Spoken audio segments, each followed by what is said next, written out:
Counsel for the defence of Mrs. Victoria Thompson. Thomas Longwood, MP. That's one of the most expensive lawyers in New Zealand. The Crown against Victoria Thompson.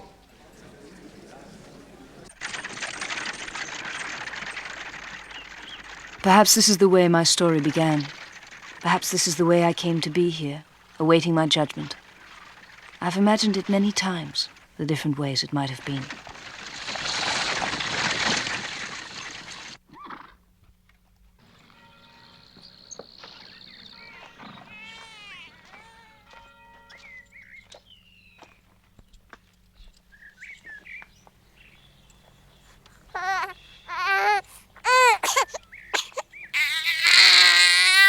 As I've told you in my letter, the child's father is unknown to me. It was my express wish not to know his name. My daughter wanted to keep the child, but you understand that is impossible. Naturally, I want the child to know nothing of this arrangement. She will be well cared for. You may be sure of that. Yes, but of course that is a comforting thought. I was sure it would be so. You haven't told me her name. Her name? Yes. What is the little one called? I don't believe she has a name.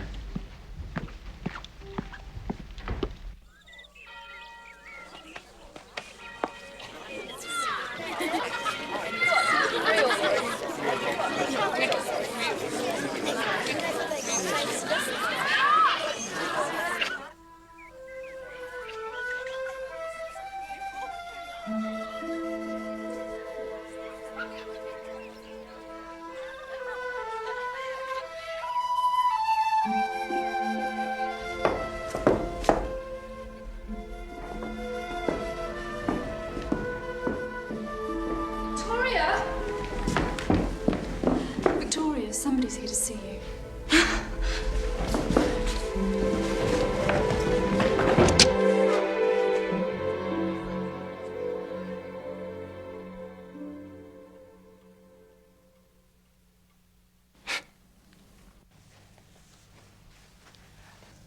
Are you a relative of mine, a relation? Do you know me? My name is Oliver Thompson. I'm a merchant. I have a chain of shops. It is a small chain, but in 10 years' time, I expect to turn a profit. They told me of you.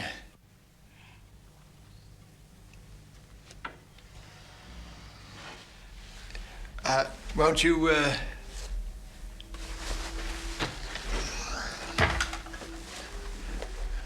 won't you sit down?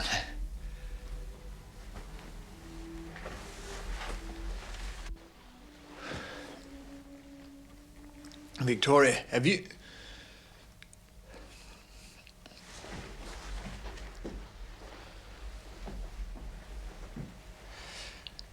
ever considered marriage?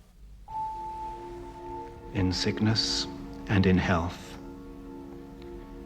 to love, cherish, and to obey, till death us do part. Till death us do part.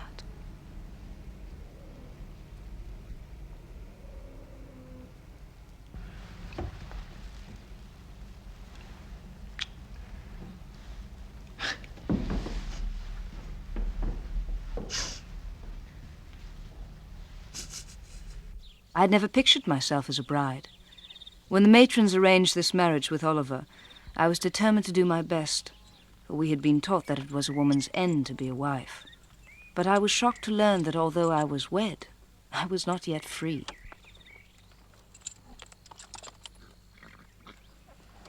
Well, Victoria, my dear, this is where we must part for now. You must go back to school. Back? For how long? Well, until you come of age. It's just a short while, my dear. It's how it's done. I'm afraid, my dear, we shall both have to reconcile ourselves to this period of waiting.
last, by the end of the summer, I left Matron and everything I had ever known and set sail for my new married life on the North Island.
Stow it tightly, George.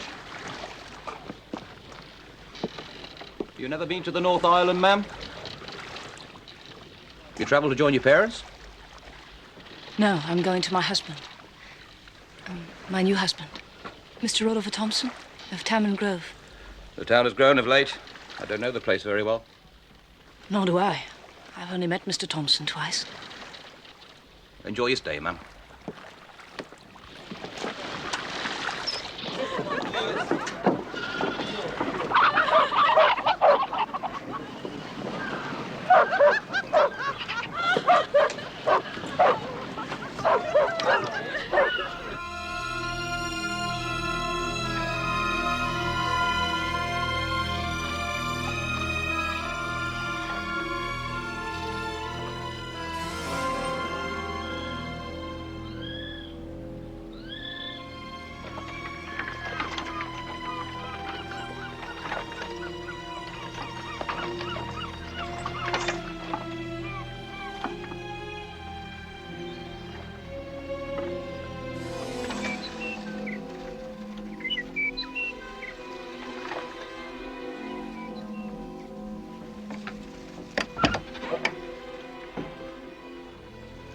Good evening, Mrs. Thompson.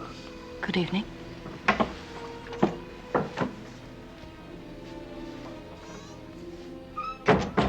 The master is not at home, madam. He's not here, then? He's had to visit his sick father in Woodford. It was only right. Woodford. Is that far from here? Would take 5 hours at least, I should say, with fast horses. Did the master leave long ago? This morning, madam. He left something for you. If you'd do me the kindness of following.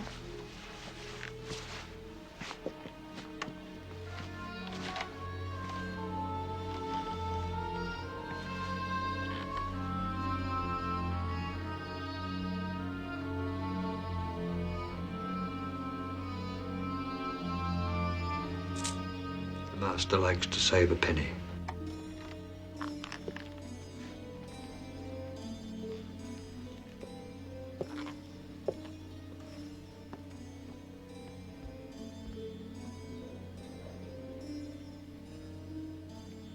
There it is, madam.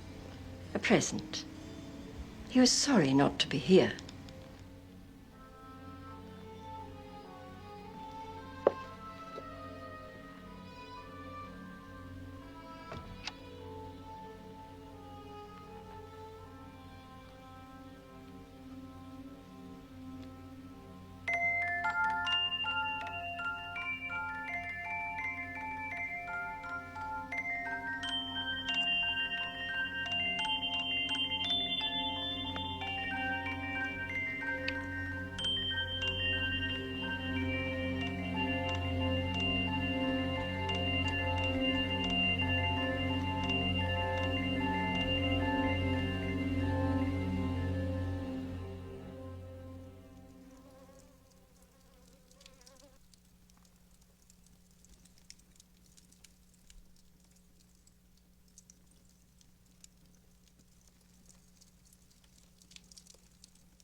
Perhaps you'd like to go and rest, madam.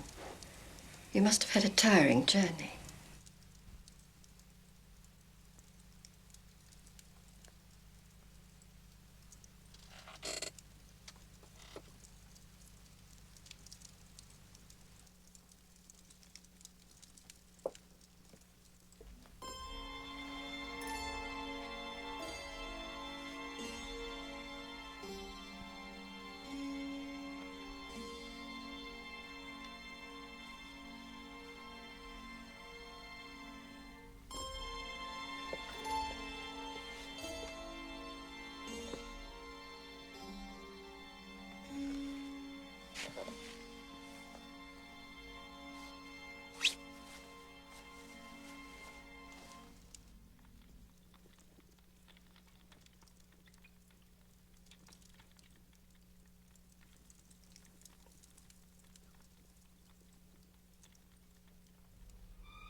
I shall take you around my shops every so often, so you can see what I've created with these hands.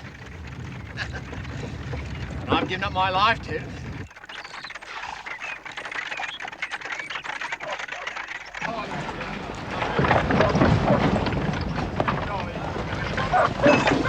Get over there!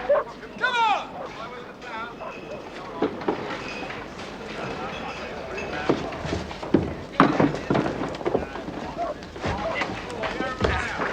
That's my brother George, my wife Victoria, my partner Burley. Keeping busy, are we, brother Georgie Porgy? This cheese will be moldy before we can sell half of it. Just let me get my hands on the man who made a mistake on this order. Well, it's too late for that. What's the wholesale price? Buy for 1 and 8. And sell? 3 shillings. We'll send everything to shops. Special price, £0.50. Oliver, there's not enough transport to get all of this in the shop. Surely we should hire more porters? Not enough transport? Get 10 of those black blankets from the street corner, give them a few pence each, they can carry the bloody barrels on their backs. Rat, there he goes. Oh, what's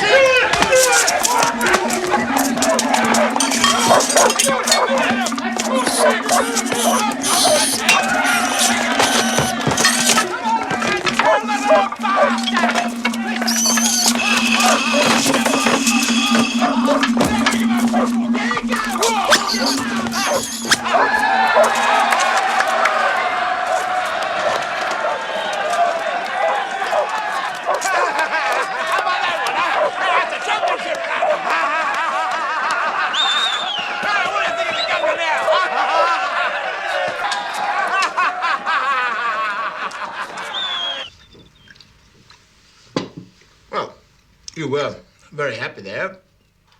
Oh, no, they told me. Yes, it is true. We were all happy. Well, that's not what I'm trying to say. When you grow up there, you learn not to think of happiness. Just as I never thought you'd have a father or a brother. Brother.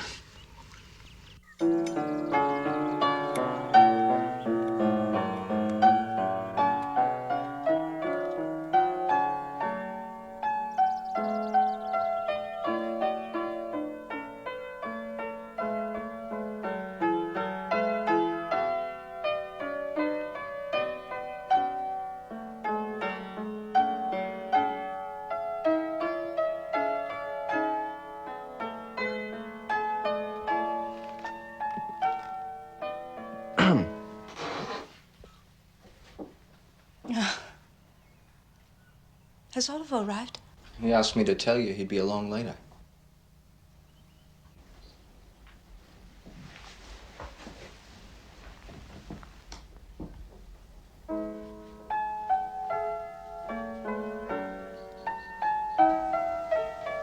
It's beautiful. Perhaps you'd like to see the dogs.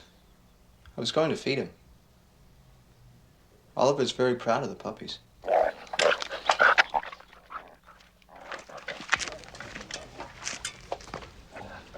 Phoebe. That's Phoebe. She's my favorite. She had a hard time of it. Does he ever let them free? Simmons runs him every morning, once a day, like clockwork. That's the way Oliver likes it. What's the point? Why does he have them then? What do you think? Come on, Phoebe. Come on! Come on, Phoebe. That's it. Come on, Phoebe. Come on, Phoebe.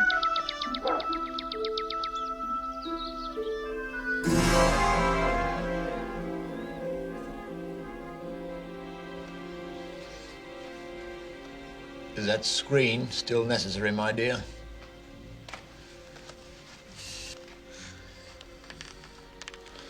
I mean, we have been man and wife for over a month now. I thought I'd pick some flowers for my hair. I should think we could dispense with some other notions the good matrons taught you. You put on airs, Victoria. I prefer it to jewelry.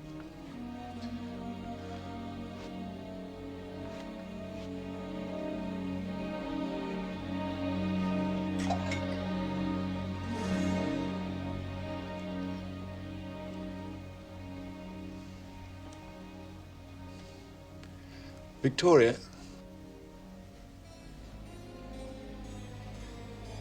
if you could, these hairs have grown out.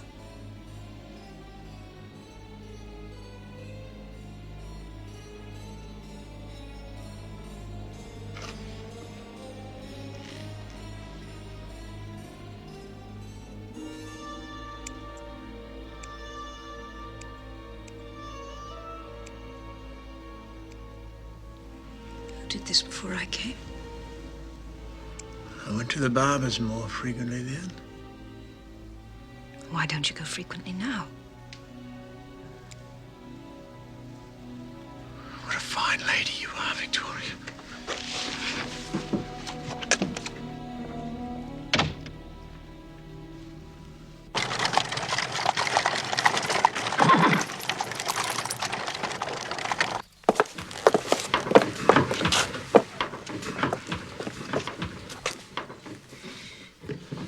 This isn't a kennel. Who brought this dog in? Get it out! You heard, Father. Simmons, George, anyone, get this dog out of here!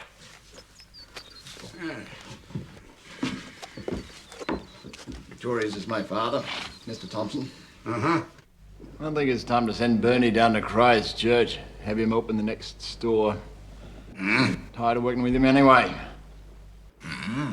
Yeah, try this cheese, Father. You'll like it. No. The rats do.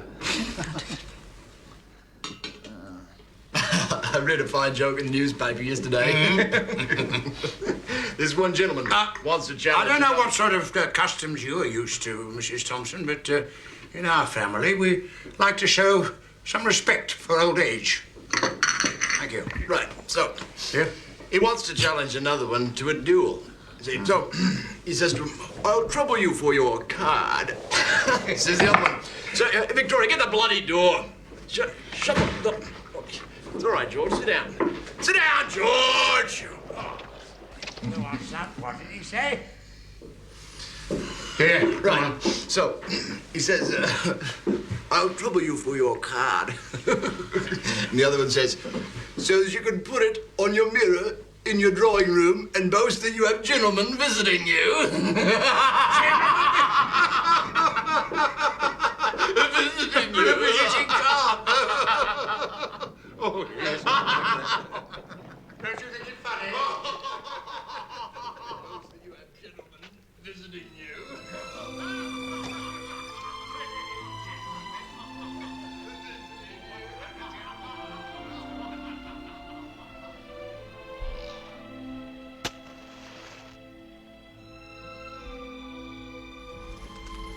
I used to hide from them in here when I was a boy. I'm still hiding from them.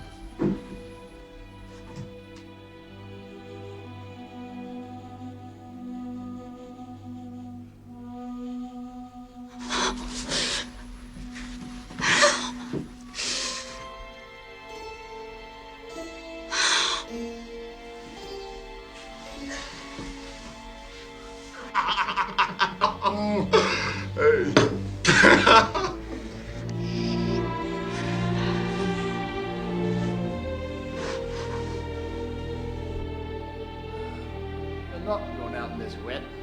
They'll stay the night. No argument about it. Bloody rain.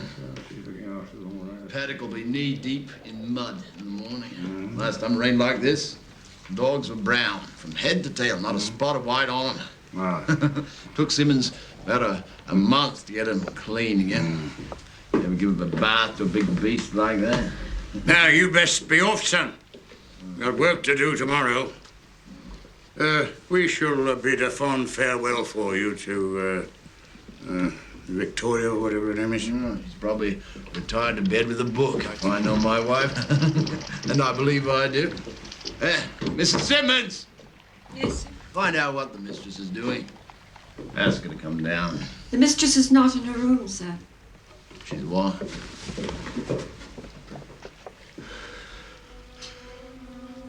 She might go into the kennels. That's where she often goes. She's taking such an interest, Father. You really should wait before you judge. Indeed.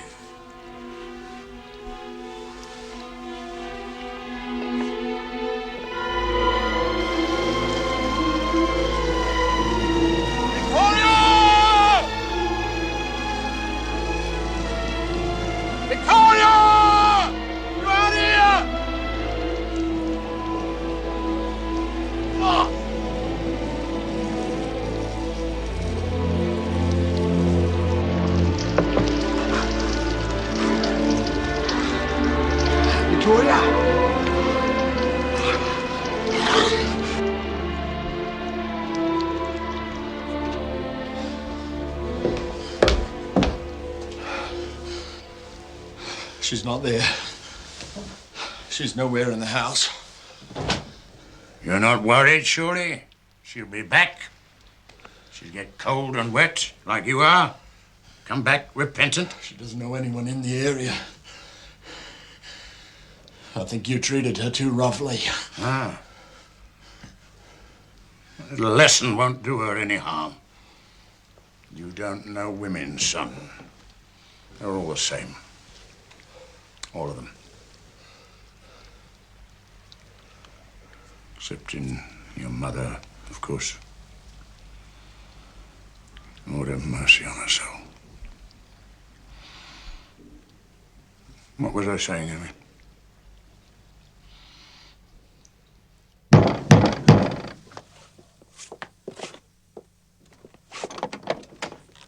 Good morning to you, sir. Joseph, my father's asleep. The mistress was kind enough to give me a gold sovereign. What's happened? Where is she? She told me to give you that there piece of paper, sir. For God's sake, Joseph, what's the meaning of this? I did everything the mistress told me to, What's going sir. on? I'll take care of this, father. Huh? I was driving to Woodford, and she said, we ain't going to Woodford, we're going someplace else. Where did you go? Come on, where? The docks, sir. Why the docks?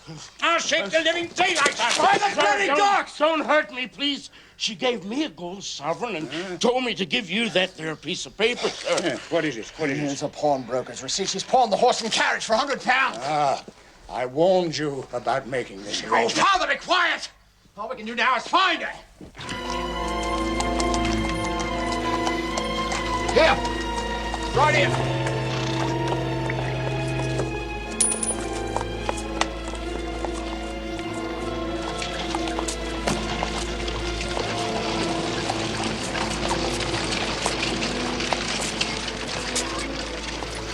Where's the ticket on it? Just down there, sir. Come on, we go left, son. Wait for me, Oliver. I want to be in the world. I want to know all that I can know. I want to know. died if I'd stayed in that house. Did you get any ships leave this port last night? Several. Do you have any lists of the passengers? How can I help? Lists! Registers! Names of the bloody passengers! Just wait quietly. I'll need Gotta know to see straight the away. list. Right. Thompson. A lady named Thompson. Thompson! Now, what's this? That's the George Washington sailing for America. It's Good the God. only one America? departing Where is today. this ship? Further down the dock. Right.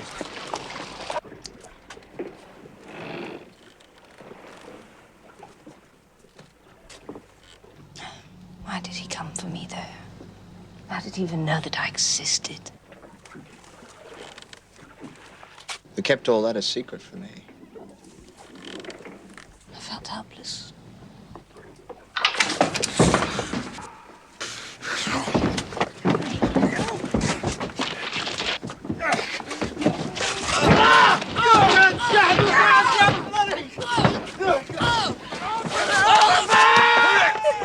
Watch out, son!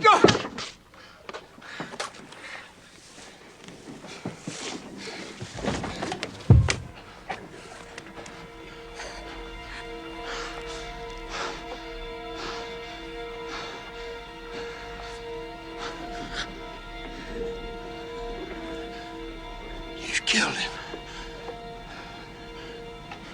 Come on. Come on. You killed my brother! Father, take her away!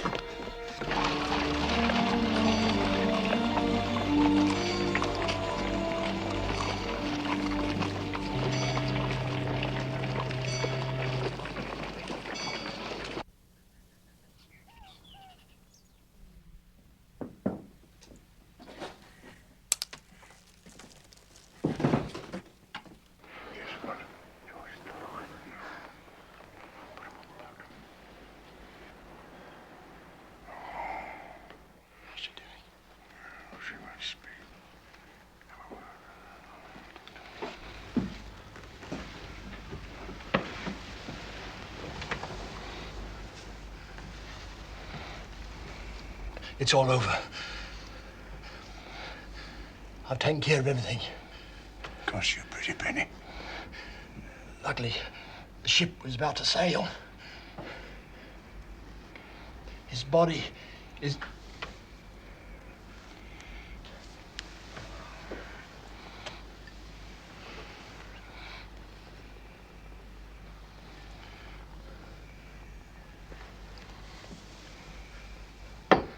No one will ever know. We shall say he sailed to America. We've never heard of him again. You are a very fortunate girl. We saved you. Not frightened of father. No. He was always different from his brothers. The runt of the family. I shall forgive you, Victoria. Everything will be different now. He leadeth me beside the still waters. He restoreth my soul. He leadeth me in the paths of righteousness for his name's sake. Thou preparest a table before me in the presence of mine enemies. Thou anointest my head with oil. My cup runneth over. Surely goodness and mercy shall follow me all the days of my life, and I will dwell in the house of the Lord forever.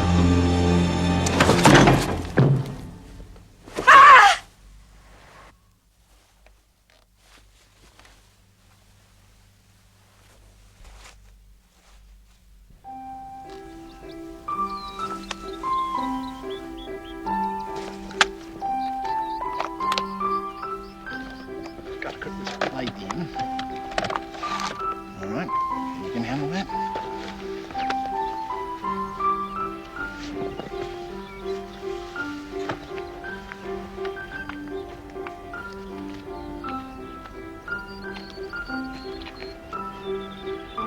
Just press when you're ready, all right? Come on, Biggles. Get the old face round. So you see, they had arranged everything. I was pregnant with Oliver's child. He was full of pride. and our life together went quietly forward the way he had always foreseen it. All right, now. Let's give you this little bunch of flowers. Yeah, it's lovely. What happened that night was never mentioned again, but they made it clear to me that were it not for their generous protection, I would surely have been held for murder. Once more.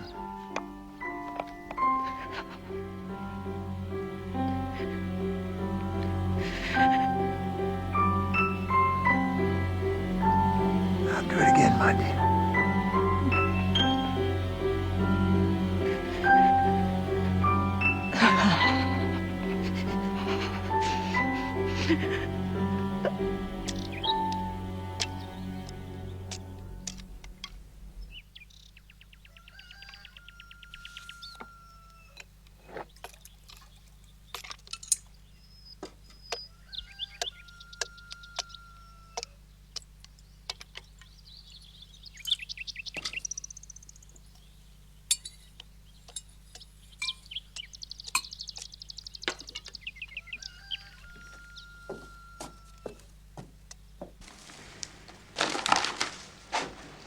Ah, Father.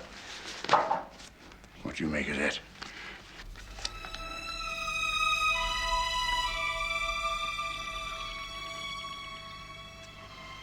A ghost. If she were to discover... Don't talk nonsense, Father.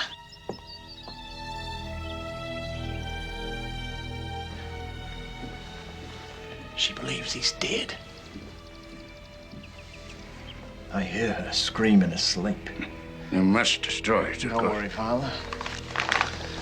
Haven't I handled everything so far?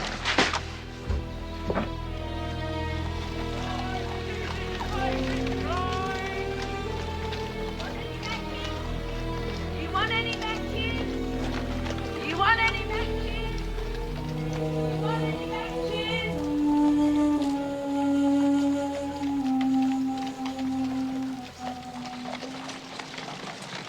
Have you no relatives? No family solicitor, my dear? No one? No. That is why I've come to you. I've written to the head matron, but I've heard nothing in reply. I truly doubt that there's anything I can do for you. Is this your first child? There must be something you could tell me. From what you told me, assuming your information is correct, the convent arranged for you at age 18 to marry a gentleman who, by your own account, does not beat you, nor starve you, nor deprive you of his respect. And yet you cannot remain another moment. I'm afraid. No one will believe me. No one will understand. If every woman in the Antipodes with the vapors decided to divorce her husband, there would be no children, no mothers. You have a long life ahead of you, my dear. That is just what terrifies me. I must do something. I must save myself.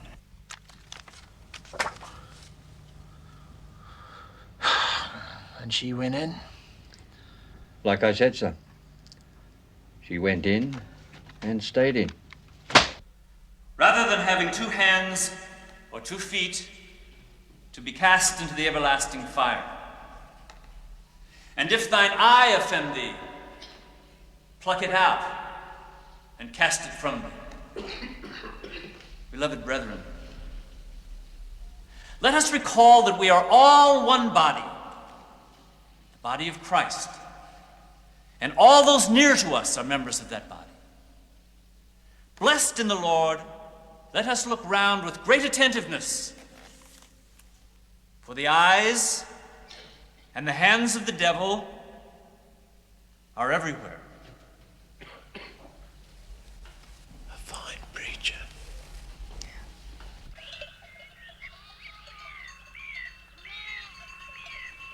It's no doubt the added pressures of your confinement. Be careful, my love. I just want you to know that I know where you have been in the town. and how long you've been there. Not just it, my dear. You see, Victoria, I know now that I cannot trust you. From now on, you will be accompanied wherever you go by Simmons, your faithful servant. And he will report to me your every thought, your every movement, at least until our child arrives.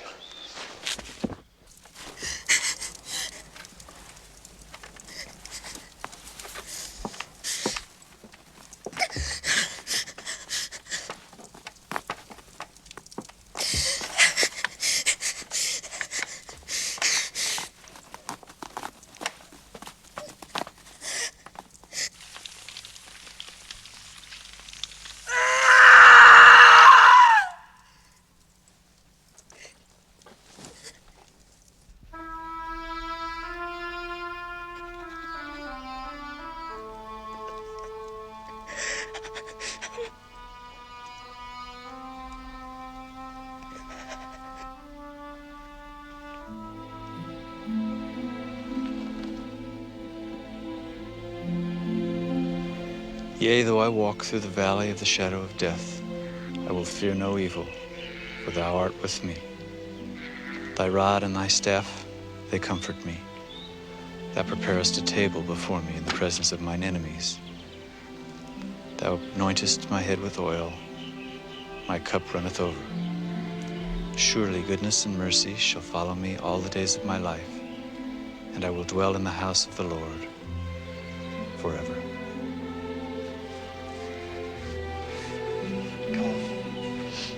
Let's go. You're not yourself. I shall take you home.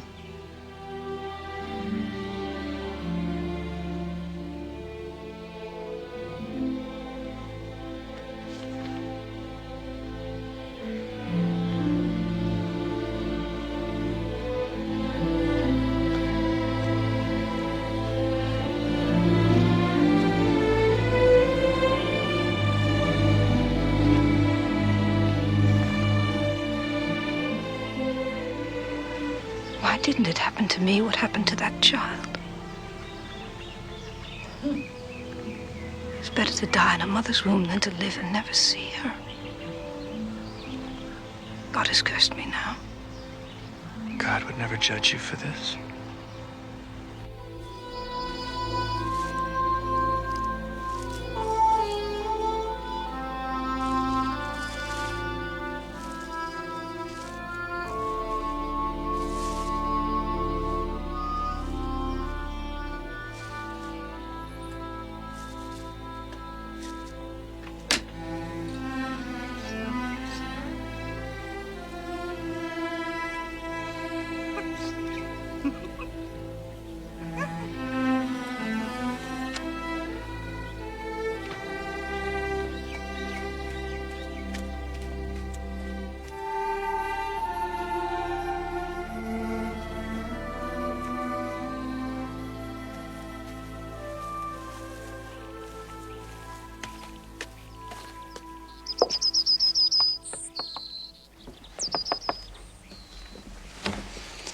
My one weakness. Only one? Well, I prefer to think so. I hope not. This is very curious. You're a minister, and yet you show such an interest in pagan objects. Is this not used in human sacrifice? This is an amulet for lovesickness.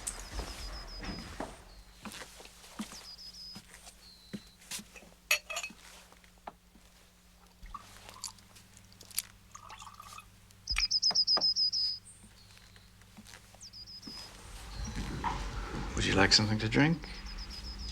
Yes.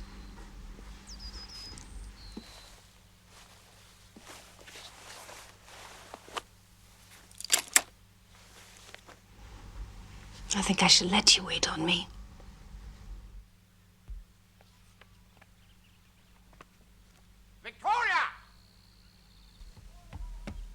Victoria! If you're not doing anything, perhaps you could help me with the scissors. My, whiskers. You know.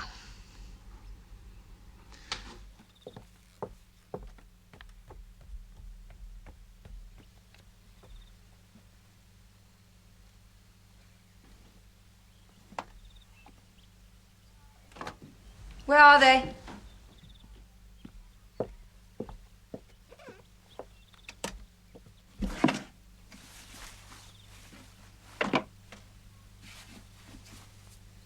Oliver! Where did you leave them last?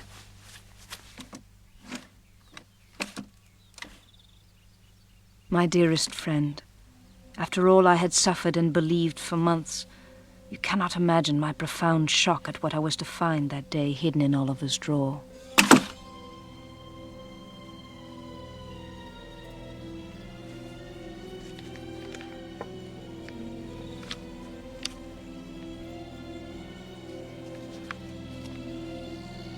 Victoria!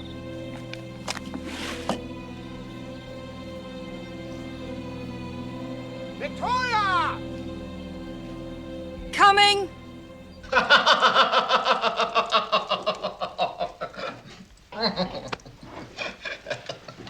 No, not that one, Simmons.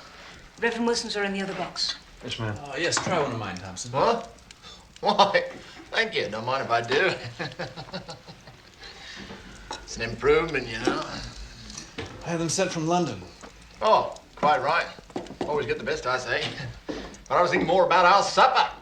You've made a difference in the kitchen, my dear. I should like to go to London. I've imagined it many times. You wouldn't like it. No, more than enough for a lifetime. Right here. A lifetime. Mm-hmm. Do you think? Mm-hmm. You take my word for it. Hey, Wilson? A lifetime. No. If you want excitement, you should come down to the shop. Both of you. We've had more business than we can handle. It's been an excellent autumn, if I don't say so. Excellent winter, too. You do say so, don't you?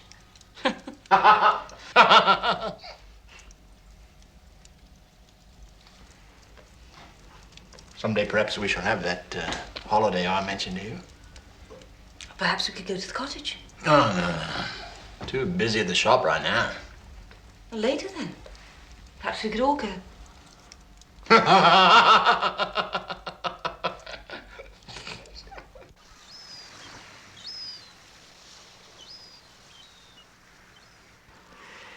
In the gloom, he charmed her so that she put her mark upon his forehead in ash, so that the next day she might recognize her chosen lord.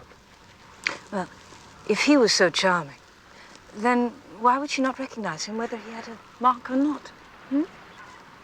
The next morning, she was disgusted to see her chosen husband. The other chiefs were outraged. Kiwi, the handsome chief, together with his friend Weka, took the princess and ran off, with Lord Howe in pursuit. Is this a true tale? Lord Howe killed Kiwi. Weka and the princess ran on. When they reached the edge of a steep cliff, Weka hurled the princess over the rock into the black chasm below. Her last words were, "By the darkness, I was confounded." By the darkness, I was confounded.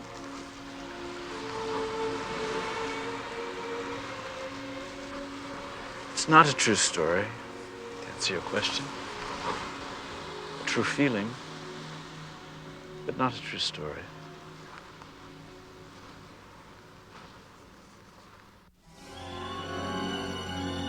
And then, providing the subject indicates a propensity for indirect influence, combined time... Oh, Victoria, where have you collected all this rubbish? The Reverend Wilson gave it to me. It's a very famous book by Dr. Franz Mesmer. You haven't forgotten what you promised me. Let me just finish this chapter, Oliver. No. It's very interesting if you just listen and let your mind flow. Let your mind flow. Is that another of your doctor's teachings? Combine times with actual physical connection between subject and teacher that enables a direct magnetic flow to exist between their respective unconsciousness. To be more precise, if during the course of the experiments the teacher were to hold a shining or bright object... Oliver, should we try it? You know what I'm waiting for. And I've been waiting here for an hour or more. Oh, just let's try it, Oliver. I promise. I'll do anything then. And it would greatly aid in the transference of the teacher's will into the unconscious of the student. In so doing, it creates a link between the two that proves impossible to sever. This link provides...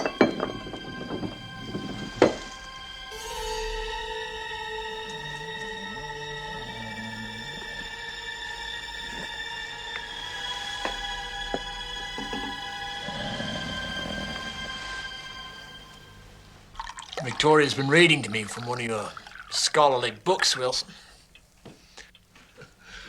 It's not all wives that read entire books to their husbands. Did you enjoy it, Oliver? What book was that? Dr. Mesmer's theories on the unconscious. That's it. That's the one. I should think that would be a bit modern for you, Oliver. Perhaps you'd like to try to hypnotize me? I should be glad to serve as one of your subjects. No, I don't think you'd make a very good subject, Oliver. You're too full of life forces. I don't think I could capture them all. Why don't you try anyway? Yes, do try. All right, perhaps this once. This is a very new and revolutionary science. No one knows how or why it works.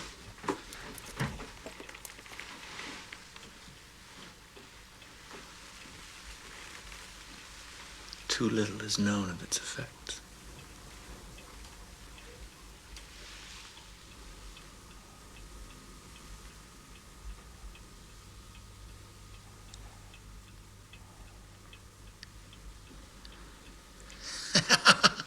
There, you see?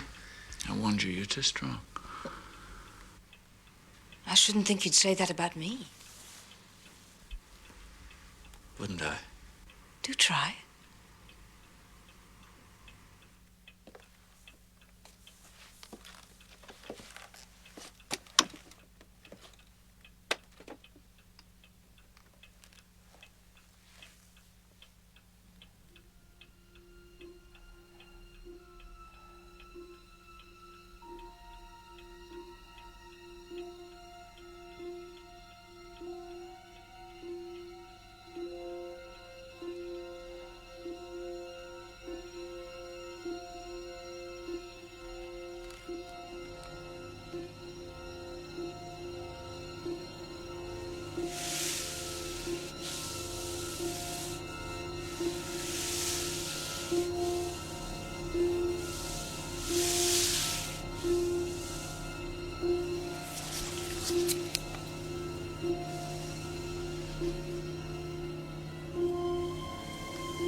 It's extraordinary.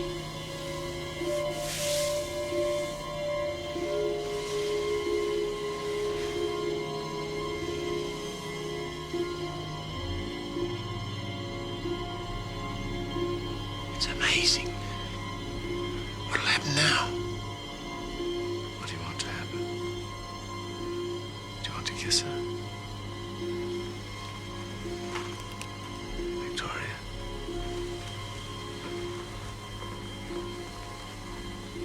Kiss the man you love.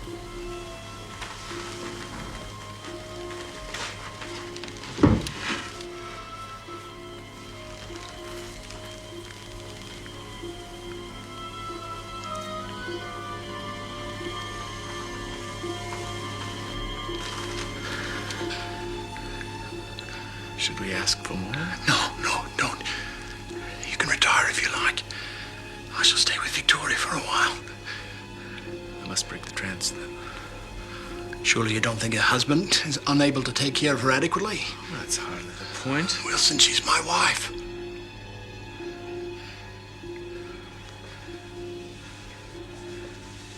I believe I'll take a stroll before bed, if that's all right.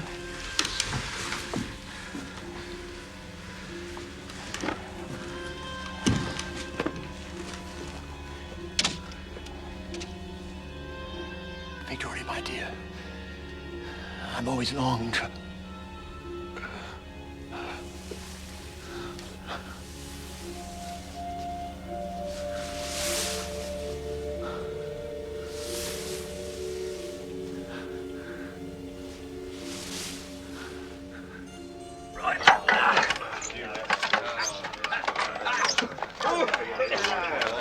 Back of them in there, is he? Go on, give me yours.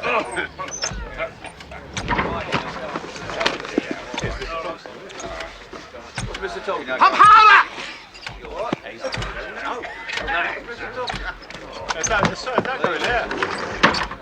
Yeah, now give me one of those rigs. Serve it on me. They're already left, sir. Well, then give me yours then. Sure you'll be all right, Mr. Thompson?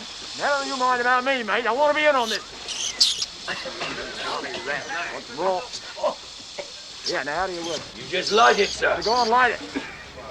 Light it! Hey, whoa! See one over there. I see it, sir. He's going to be the end of him. Just to get rid of them. There's old bachelor beggars here, sir. The master's not well. Is there a doctor in the area? Yes, madam, there's a new doctor. Dr. Finch in Clarendon. But I don't know anything about him. Shall I send the husband to fetch Dr. Yes, Finch, do madam? that. No, perhaps I'd better go myself.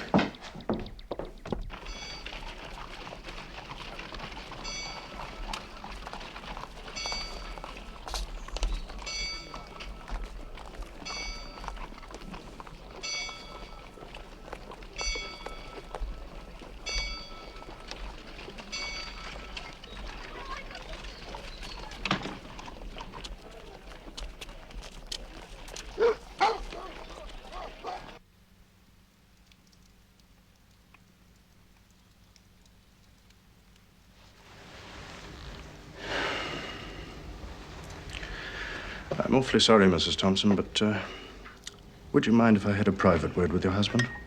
It's all right, my dear.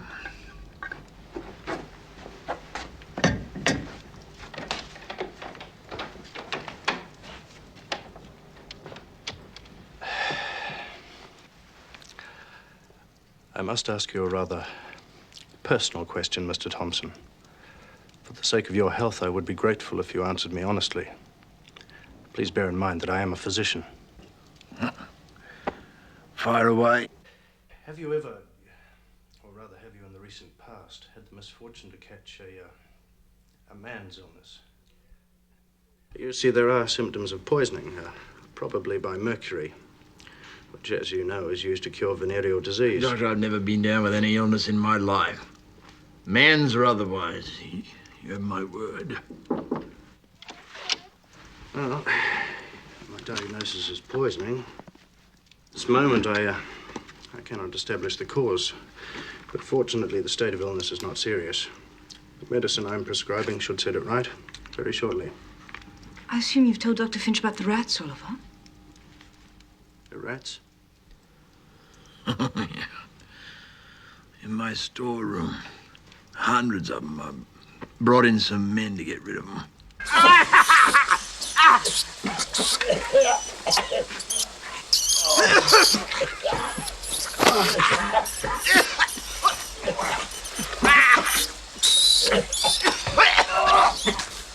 Look at this, lads! I've got a whole bloody crowd of And you were present on this occasion personally? Of course I was. I sort of stand by and let the beasts eat my entire stock. You should have mentioned this in the first place. It confirms my diagnosis. Please follow my instructions exactly. A few days, Mr. Thompson, you'll be as fit as a fiddle. I'll call again the day after tomorrow. In the meantime, you know where to find me, Mrs. Thompson. And in the future, I advise you not to poison your rats personally. Your life is more important than your goods, surely. Is he better? Yes. Getting stronger and stronger every day. He must have been frightened. The doctor says there's always a danger of a relapse. But surely under your care. What? He's improving so quickly. Yes.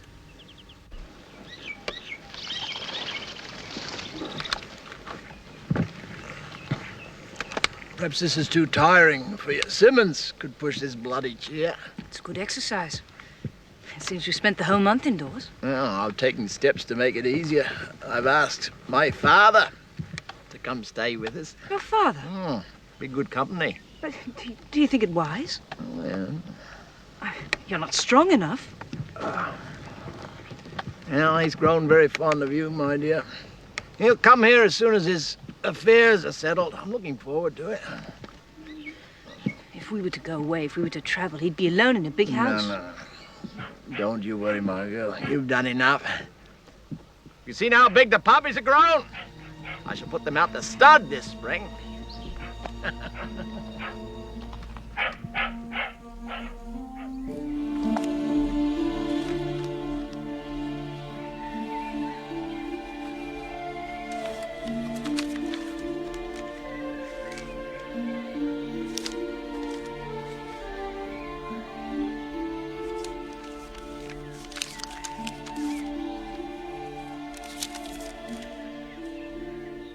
I cannot express how happy I was to learn at long last that you are all right. I know that it is impossible for you to correspond with me. I hope at the very least that you will receive this. I was saddened to learn that you suffer so greatly. If there was any possibility of my sending for you now, you must know that I would move heaven and earth to do so. I can only hope and dream that Providence will find a way to unite us one day. You are always in my thoughts.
Mrs. Simmons, the doctor's prescribed a special diet. Oh, very well, madam. I should do it myself. May go now.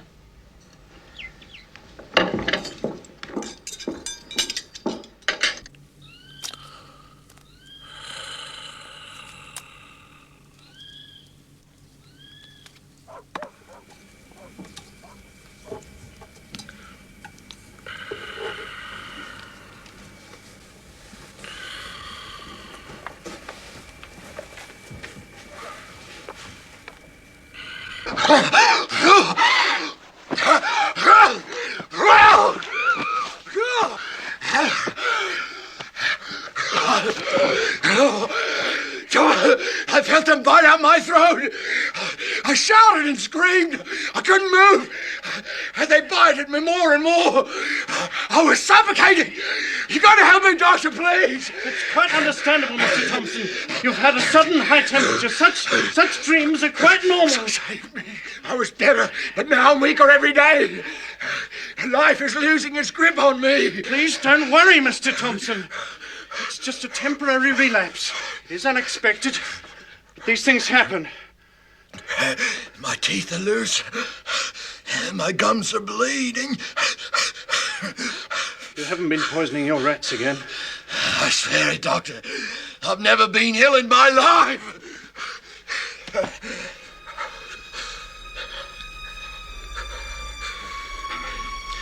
Why don't you try and get some rest now, Mr. Thompson? And,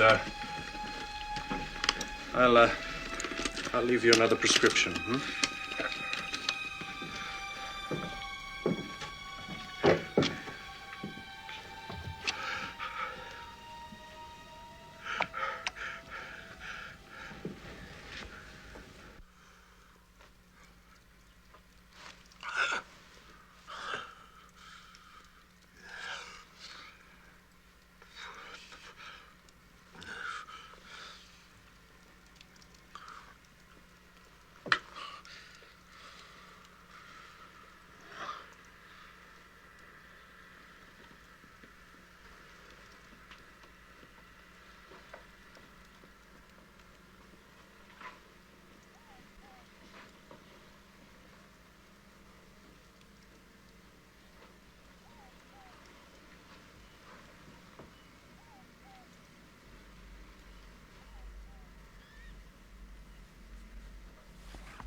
Oliver's strength slowly waned, and it was necessary for the young Dr. Finch to attend to Oliver, and even on a few nights to remain at his side.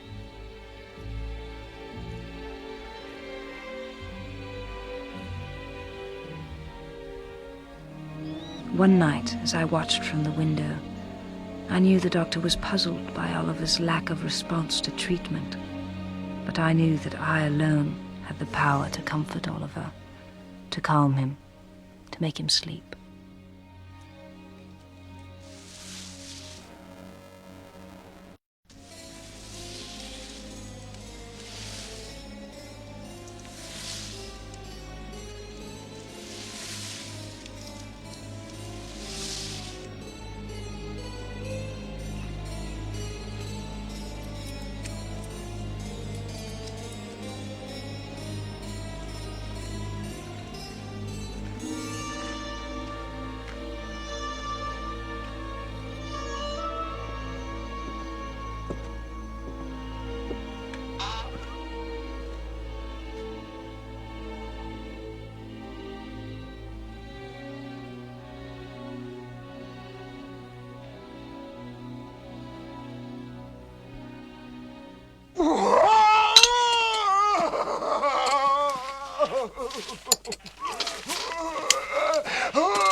Please try to keep calm. I know that it hurts, but it is necessary if you're to return to good health. Patience, please. It won't be long now.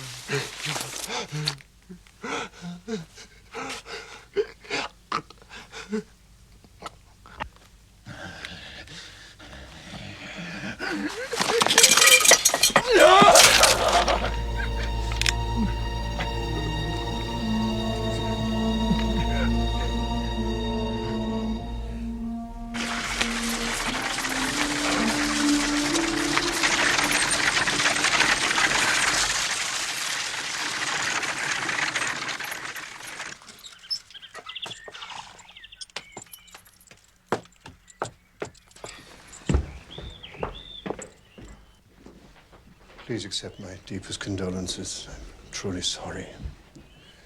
This is a great shock. Oliver, business. To think that this year we're going to open a new shop in Christchurch.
What have you done to my son?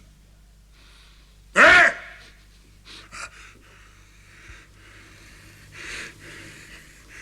Even if God forgives you, I never shall. I shall make quite sure that I see you hanged for this. Yes, I will.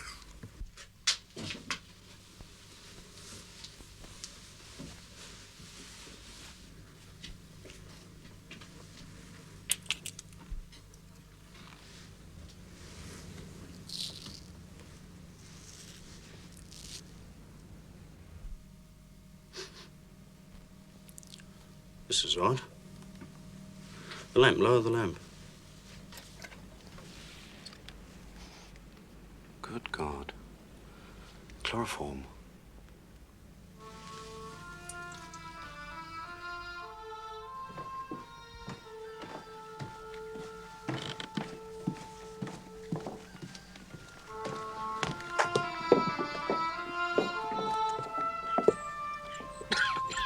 Thank you for waiting.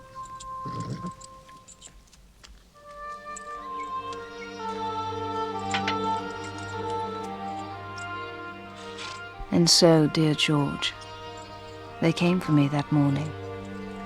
It is over now, and I willingly accept what lies before me, whatever that may be. The earth trembles beneath me.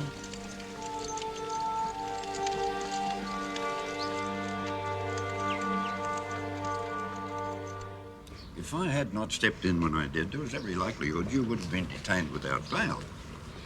Everything is being done, I assure you. Your defense is in the best of hands. I did not. My dear, if you're trying to tell me whether or not you murdered your husband, I must ask you to stop. You see, I prefer not knowing. It's much more satisfying that way. Now, to go over it once Have you again. spoken to our minister, Mr. James Wilson? He will defend me. He knows how Oliver and I've lived. Oh, I tried to get an appointment with him, but I'm afraid it was too late. Too late? He'd already left. Left? What are you talking about? Your friend, the Minister Wilson, has gone. He's held the day you were questioned. He's been transferred to Japan, I think. You did not know?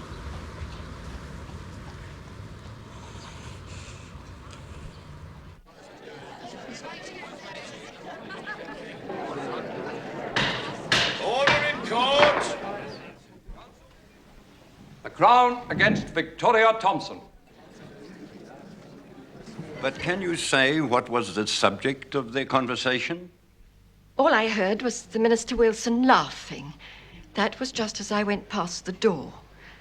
When I brought the tea in, it had gone quiet again. Mr. Wilson was standing by the piano, with his head in his hand in a rather peculiar way. Then I heard voices again. Mr. Wilson's voice, mostly. But I don't know what he was saying. The Lord's Prayer, probably.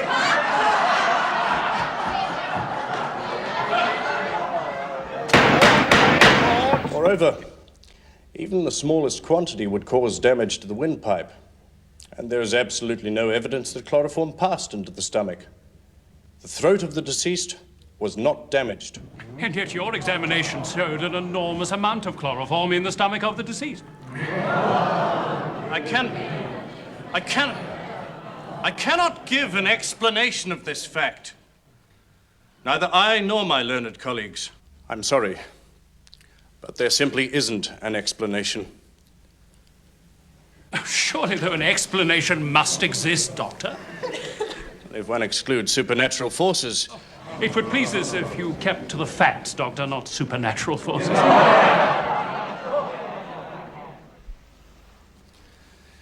My apologies.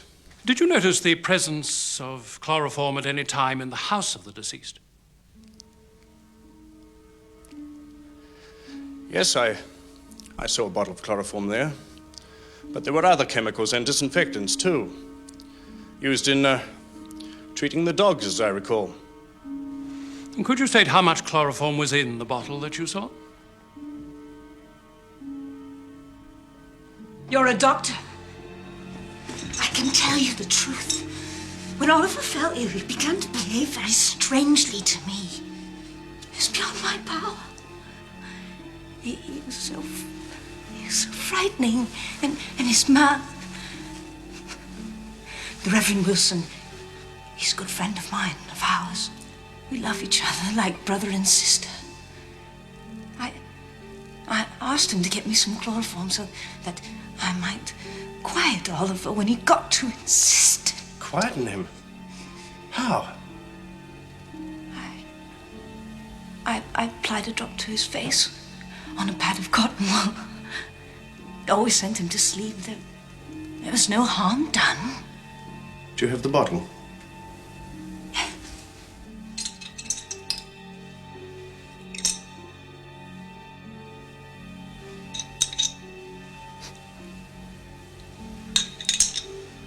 In future, Mrs. Thompson, you must leave the treatment to me.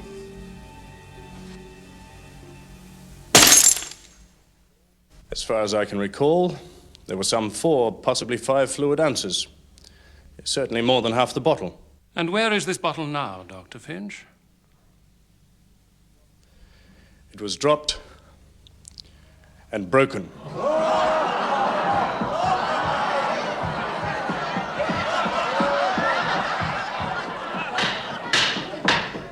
Gentlemen of the jury, experts appointed by the court,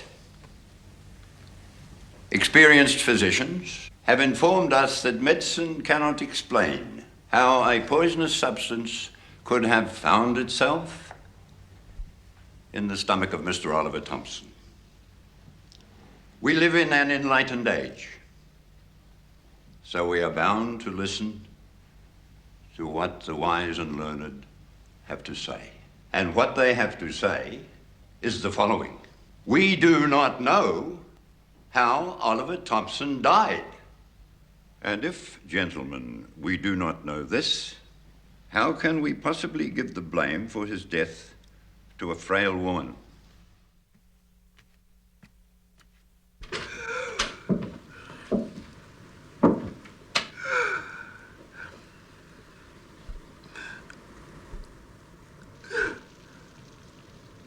Is that you?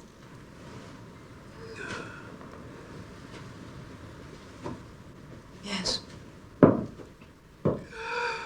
How can we expect that such a woman has committed a deed that has baffled the wise and experienced?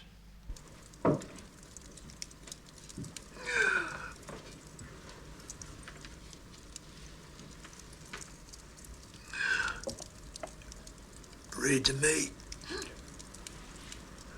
If you like. You remember where we were? Yes. Our law specifies the benefit of the doubt always. And in this case, there is evidently great room for doubt.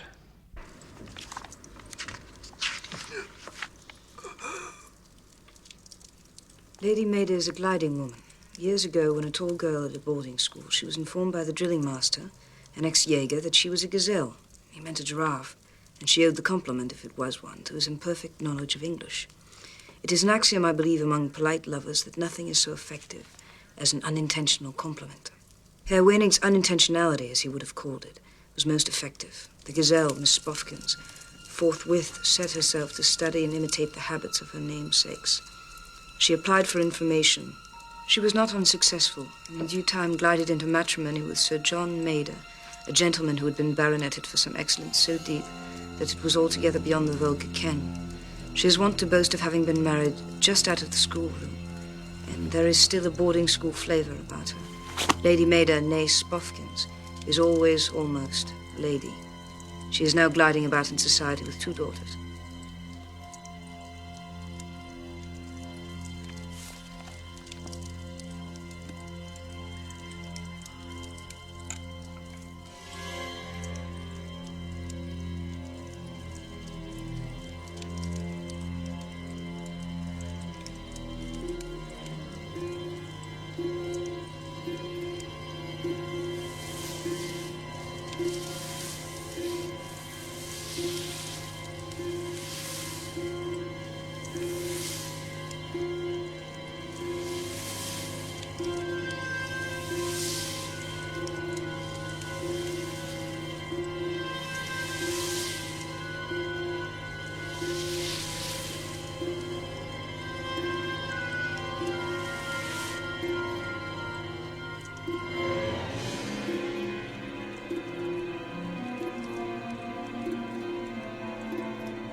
It is important that you know what transpired that fateful night.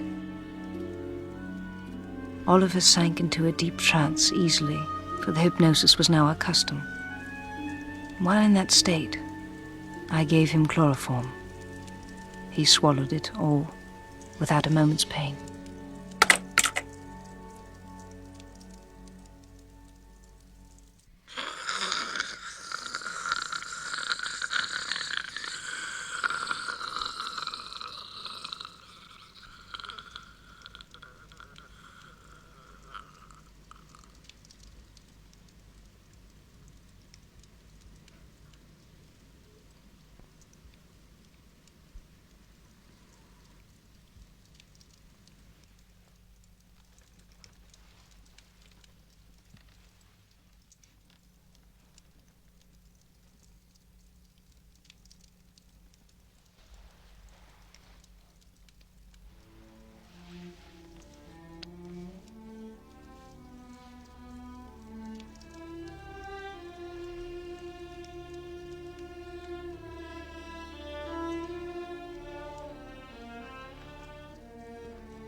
I do not know what will become of me now, but I know that I will never, ever forget you.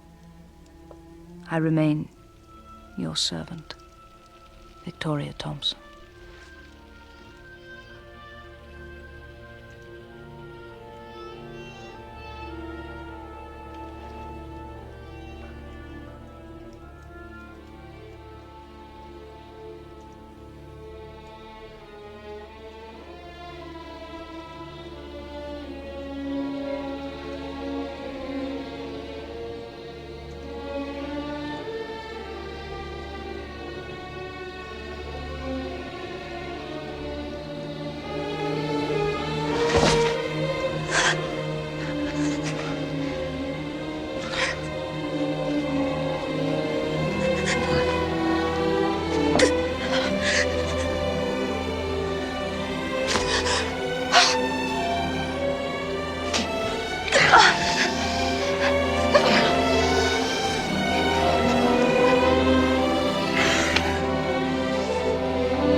The jury requests permission to ask one additional question of Dr. Finch. Is Dr. Finch present? If so, the court gives permission.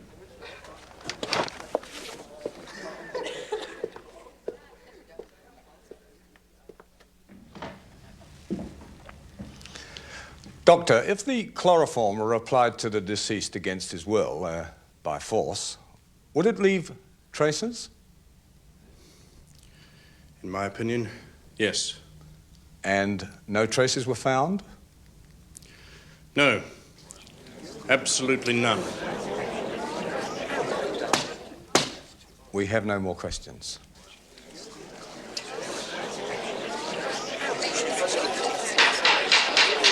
Order.